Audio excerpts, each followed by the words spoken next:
আসসালামু আলাইকুম। আজকে আপনাদের সাথে শেয়ার করব ঝটপট মজাদার প্যানকেক রেসিপি।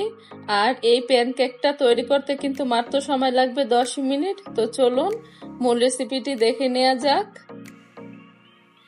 আর এই তো কেকটি তৈরি করার জন্য এখানে আমি নিয়েছি 4টা ডিম। আর ডিমগুলো যদি ফ্রিজে থাকে অবশ্যই কিন্তু ডিমগুলো 2 থেকে 3 ঘন্টা আগে কিন্তু বের করে নিতে হবে। এই তো সবগুলো ডিম কিন্তু আমি ভেঙে নিয়েছি। এবার দিয়ে দিচ্ছি আধা কাপ পরিমাণ চিনি। চিনিটা দিয়ে কিন্তু আমি হ্যান্ড উইক্স দিয়ে ভালোভাবে চিনি এবং ডিমটাকে ভালোভাবে মিক্স করে নেব। এটাকে কিন্তু আমি প্রায় 8 থেকে 10 মিনিট ভালোভাবে মিক্স করে নিয়েছি। আপনারা যদি চিনি এবং ডিমটাকে ভালোভাবে মিক্স করে নেন তাহলে কিন্তু প্যানকেকটা নরম তুলতুলে হবে।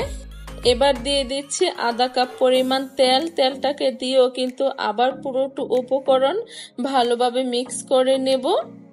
তেলটা দেওয়ার পরেও কিন্তু আবারও কিন্তু আমি সবগুলো উপকরণ ভালোভাবে মিক্স করে নিয়েছিলাম। এবার দিয়ে দিচ্ছি ময়দা। আর আজকের প্যানকেকগুলো কিন্তু আমি 1 কাপ পরিমাণ ময়দা দিয়ে তৈরি করে নেব। আর দিয়ে দিচ্ছি আধা কাপ পরিমাণ গুঁড়া দুধ। আর গুঁড়া দুধটা অবশ্যই দেওয়ার চেষ্টা করবেন, তাহলে কিন্তু প্যানকেকটা খেতে আরো বেশি টেস্টি হবে। এবং দিয়ে দিচ্ছি আধা টেবিল চামচ পরিমাণ বেকিং সোডা, আধা টেবিল চামচ পরিমাণ বেকিং পাউডার এবং অল্প পরিমাণে একটু লবণ। এবার সবগুলো উপকরণ ভালোভাবে আমি চেলে নেব। এই তো সবগুলো উপকরণ কিন্তু আমি ভালোভাবে চেলে নিয়েছি। এবার হ্যান্ড উইক্সের সাহায্যে কিন্তু আমি পুরাটা মিশ্রণ ভালোভাবে মিক্স করে নেব। আর আশা করছি দেখেই বুঝতে পারছেন পুরোটা উপকরণ কিন্তু ভালোভাবে মিক্স করে নিয়েছি। এবার দিয়ে দিচ্ছি অল্প পরিমাণে ভ্যানিলা এসেন্স। ভ্যানিলা এসেন্সটা দিয়েও কিন্তু আবারও ভালোভাবে হ্যান্ড উইক্সের সাহায্যে মিক্স করে নেব। আর এই তো পুরোটা উপকরণ ভালোভাবে মিক্স করে নিয়েছি। আর আমি কিন্তু একটি মেজারমেন্ট কাপ দিয়ে কিন্তু মেপে এই প্যানকেকটা তৈরি করে নেব, তাহলে কিন্তু সবগুলো প্যানকেকের সাইজ একরকম হবে। চুলায় কিন্তু আমি আগের থেকে একটি ফ্রাই প্যান বসিয়ে রেখেছিলাম। আর ফ্রাই প্যানটা কিন্তু বেশি গরম করে দেওয়া যাবে না, তাহলে কিন্তু প্যানকেকটা পুড়ে যাবে। অবশ্যই চুলার আঁচটিকে কমিয়ে তারপর কিন্তু এই প্যানকেকটা দিতে হবে। প্যানকেকটাকে দিয়ে কিন্তু আমি 2 থেকে 3 মিনিট অপেক্ষা করব।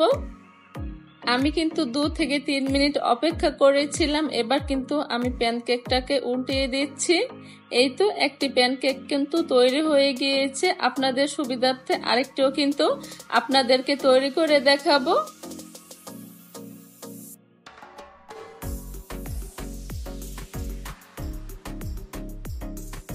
এই তো সেম ভাবে কিন্তু আমি সবগুলো প্যানকেক তৈরি করে নিয়েছি। এবার দিয়ে দিচ্ছি অল্প পরিমাণে মধু। মধুটা যদি আপনাদের হাতের কাছে থাকে তাহলে দিবেন, না দিলেও কিন্তু কোনো সমস্যা নেই। আমার হাতের কাছে ছিল তাই কিন্তু দিয়েছি। আর এরই মাঝে তৈরি হয়ে গেল মজাদার প্যানকেক। আশা করছি আজকের সহজ রেসিপিটিও আপনাদের কাছে ভালো লেগেছে।